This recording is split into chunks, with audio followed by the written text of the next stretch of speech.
Hello friends, இன்றைக்கி நம்ம ராகி கொழுக்கட்டை எப்படி ஈஸியாக செய்யலான்னு பார்க்கலாம் வாங்க.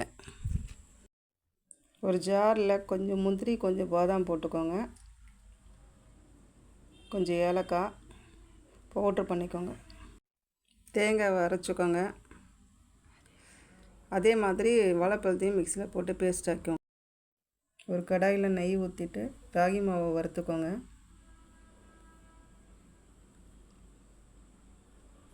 இன்னொரு கடாய் வச்சுக்கோங்க. நெய் ஊற்றிக்கோங்க. தேங்காய், அரைச்சி வச்ச முந்திரி, பாதாம், வெல்லம், தண்ணியை ஊற்றி நல்லா மிக்ஸ் பண்ணிக்கோங்க.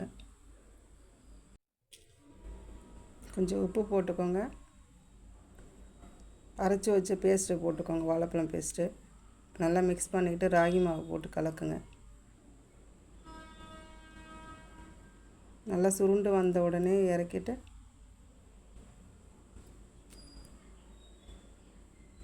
ஒரு தட்டில் மாற்றிக்கோங்க. அதை கூட கொஞ்சம் அரிசி மாவு போட்டு நல்லா பிசைஞ்சுக்கோங்க. ஒரு வாழை இலை எடுத்துக்கோங்க. அதில் நெய் தடவிட்டு மாவு எடுத்து நல்லா அதில் போட்டுக்கோங்க. போட்டு மடித்து விட்டுருங்க. இது மாதிரி எல்லா மாவையும் ரெடி பண்ணி வச்சுக்கோங்க. ஒரு இட்லி பாத்திரத்தில் இந்த மாவெல்லாம் எடுத்து வச்சுக்கோங்க.